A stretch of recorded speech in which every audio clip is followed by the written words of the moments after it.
1989 Sleepaway Camp III, Teenage Wasteland. Summary for this film: after murdering a young girl, Angela Baker assumes her identity and travels to Camp New Horizons, built on the grounds of the camp she terrorized the year before, and starts killing again. Directed by Michael A. Simpson, who directed the last one, and written by Fritz Gordon, who also wrote the last one. Fun fact about him: uh, that's not his real name. His real name is Michael Hitchcock, and he is an actor who has been in a lot of Christopher Guest movies. Are you guys familiar with Christopher Guest's Oh mockumentaries? yeah, the Spinal Tap and A Mighty Wind and all Yeah, that. Yeah. he is in all of those.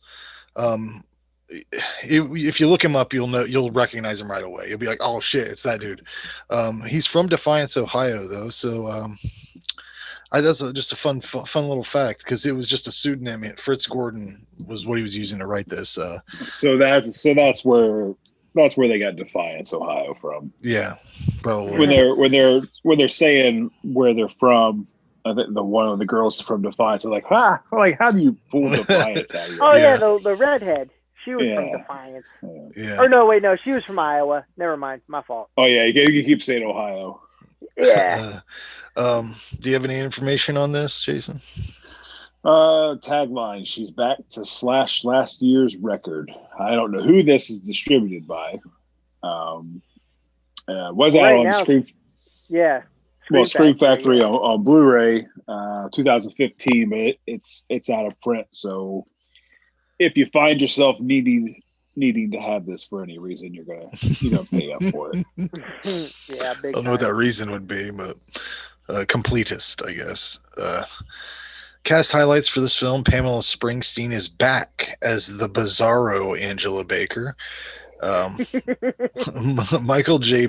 Pollard is in this movie. You'll recognize him. He plays Herman in this film.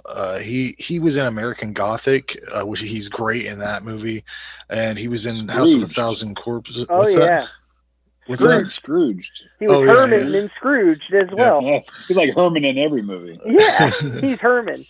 He's great though. Rest in peace, though. He Yeah. passed away not too long ago.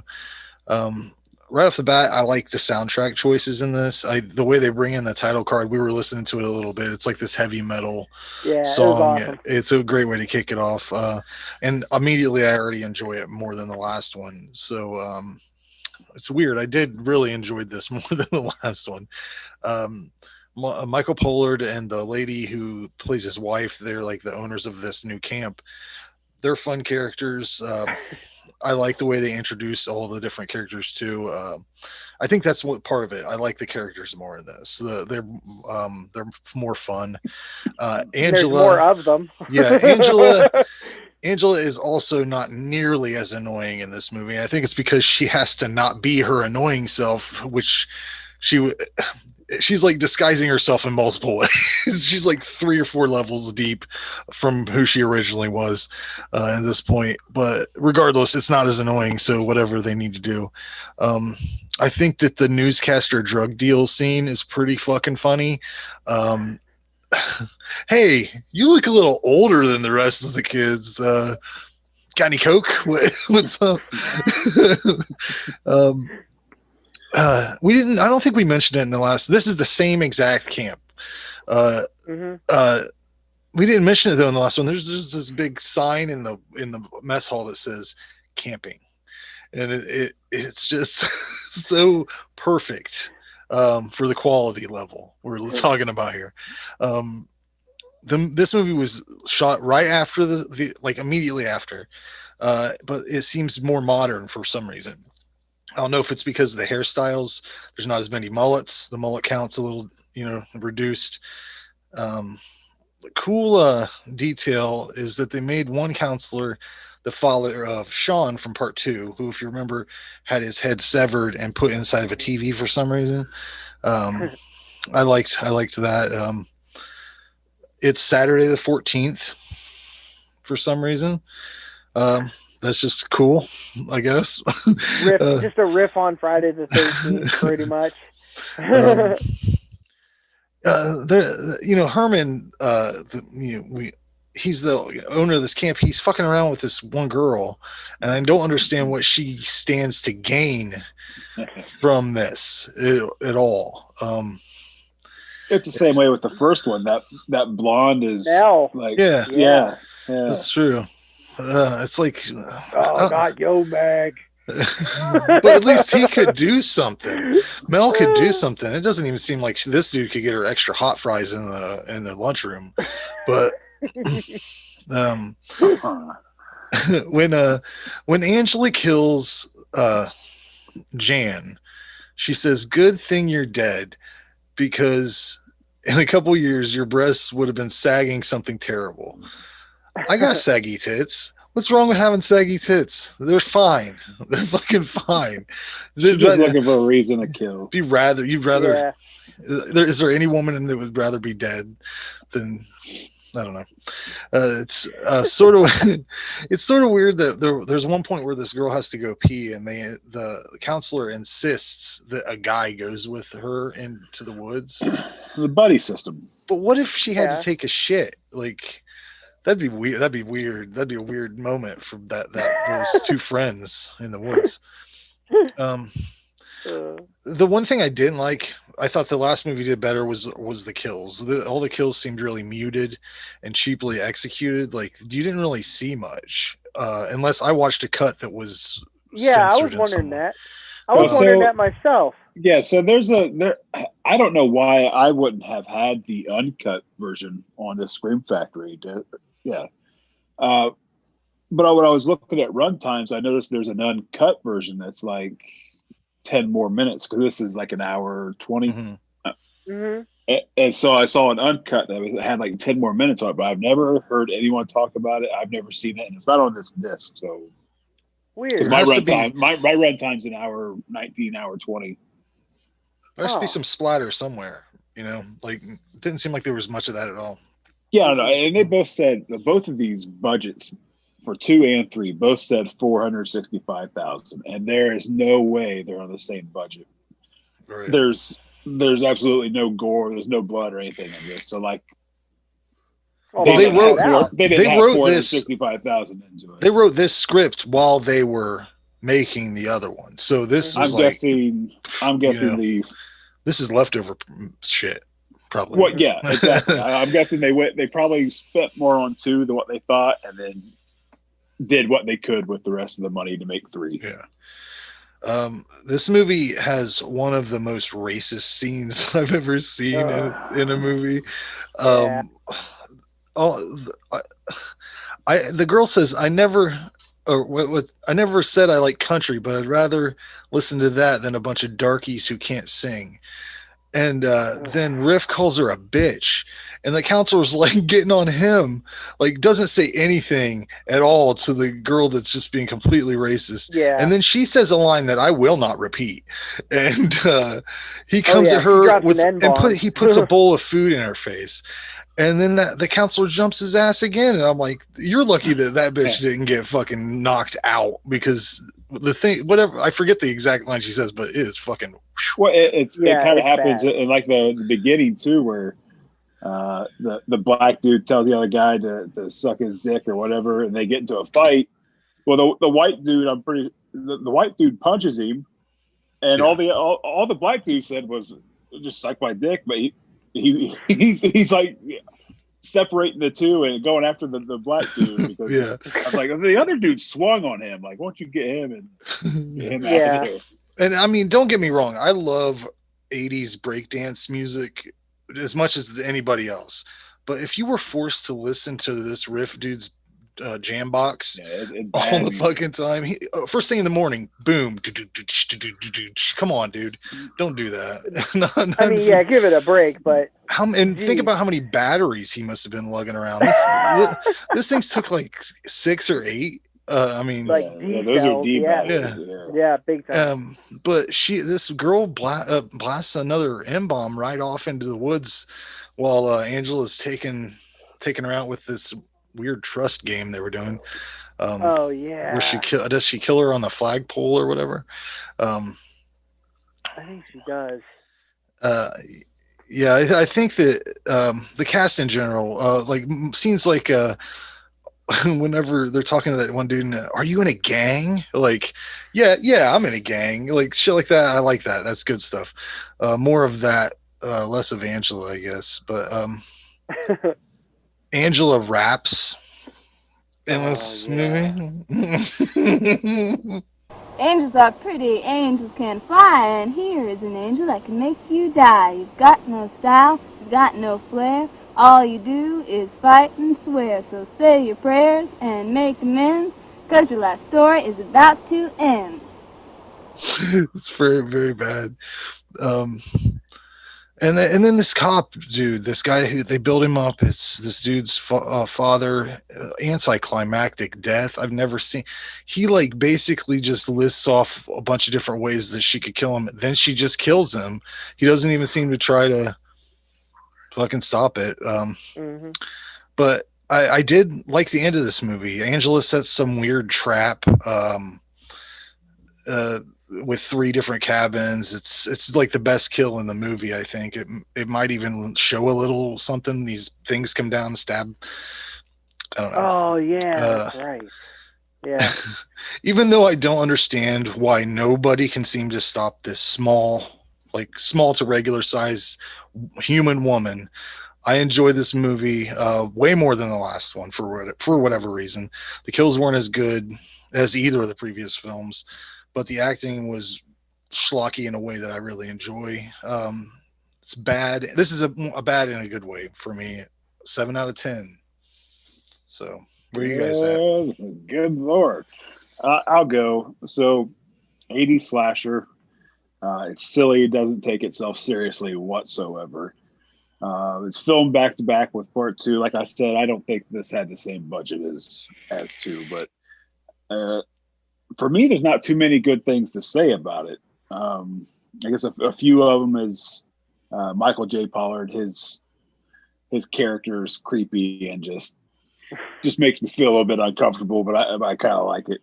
I like the setting. There's lots of nudity in this, lots of titties. The flagpole kill that was the best kill in my opinion. I like the.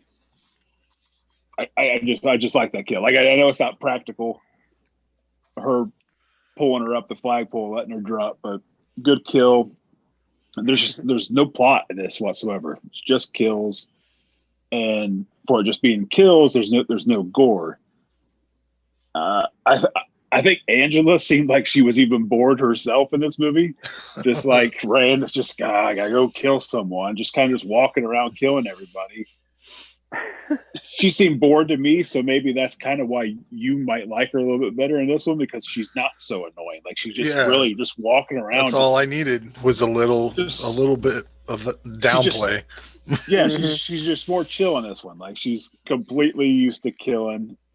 Seems bored to me. It's a bad movie, but I still can find enjoyment out of it. I give it a 5. What do you think, John? Yeah, I'm in the camp of I like this much better than 2 as well.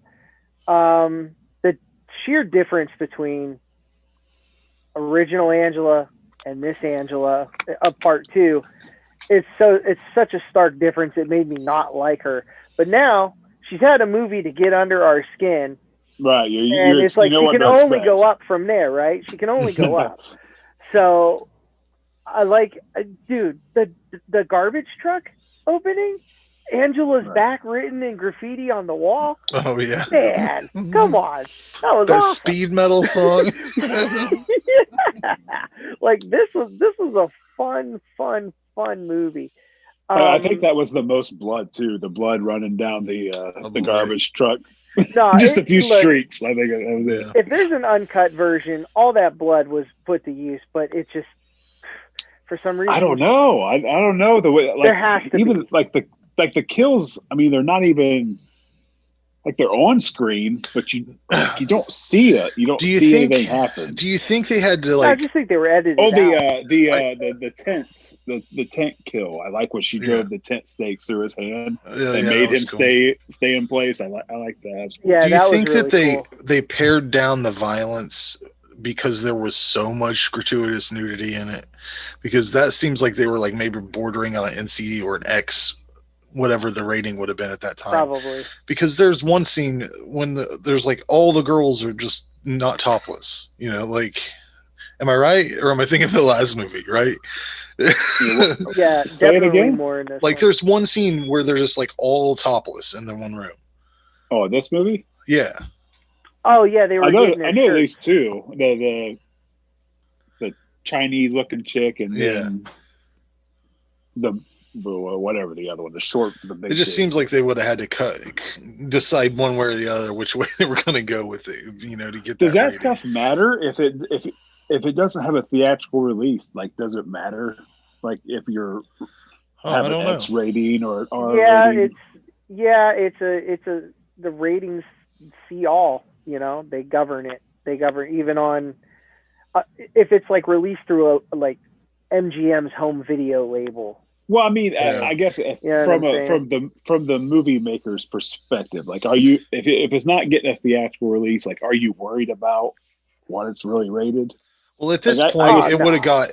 They wouldn't. I don't think they had NC-17 at this point. It would have been X. They would have put it. Oh, X okay. So if it's too, I didn't think about that. If it was too bad, they can't even release it. Yeah, but that might not be even the reason. Maybe it was just. I think it's budget. I think it's all budget. Yeah. Could have been. John, what else? Oh, go ahead. No, I was going to go back to fault. you. Yeah. Oh, my fault. Love when they reeled in the hockey mask. Oh, that was funny. Yeah. You know, Saturday the 14th, there's a hockey mask and stuff. What was up with Snowboy, the punker looking dude, and the other guy sleeping halfway out of their tent? Is the tent that small? Because like I was just so confused on that. It was like, I don't know. It's just easier to kill, I guess. Oh, what about this is another reason I love it. The whole Angela takes over that specific girl's persona to just get back to the camp. Like, I want to know the process. How did she find that chick? How did she find out about this camp? Where the hell has she been? Okay, there's no pictures. All right, cool. I want like the Shadows of the Empire version, you know, that took place between Jedi and Empire. That was a great book. But like, I want that. I want this in comics. Like a lot of Star Wars comics, they'll say this takes place like 3 hours before the Death Star blew up. You know what I'm saying? Like they do that kind of stuff, you know. And I would like to see like an in between, like Sleepaway Camp 2.5. What's Angela up to? Bum, bum, bum. Yeah. But overall, definitely enjoyed this much more. I was used to this Angela, you know, from the last one. And the last one, it was so annoying. But this one, I thought maybe I got screwed because all the gore was cut out, because it looked like it was shot. That stuff was made, but it was cut out. Like the effects were there. You know what I'm saying? I don't know. I don't know. I really think they're there. They were just. I mean, it has to.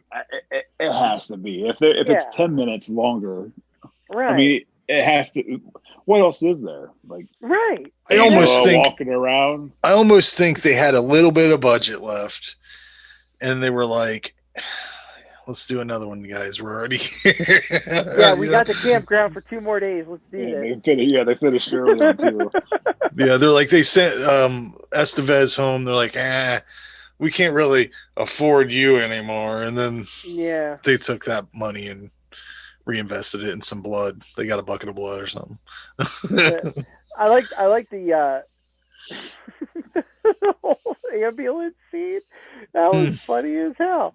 Like, she's all like sort of gutted, you know. She was stabbed a couple times and she's totally dead, and then she kills that guy, and then is something else written?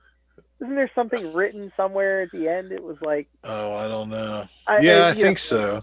I just love those guys. Something like I that. love how those guys are like, we should just kill her, right? Yeah, we just kill her. We just Yeah, kill her. the She's fact they were even mulling that over. That was hilarious. yeah. But Well, be that as it may, I gave it still a 6. I'm enjoying talking about it more than watching it, but I still enjoyed watching it. Yeah, I feel like it's like a fond memory. Let's not ruin probably it. Like, all would what have it had really a higher was. right. All had a higher score. Like if we had watched this one together. oh just, yeah. Just this is a party movie. Just commentate through it. Yeah. Oh God, yeah. That's definitely would be better for like a watch party situation or something like that. Oh. Mm-hmm.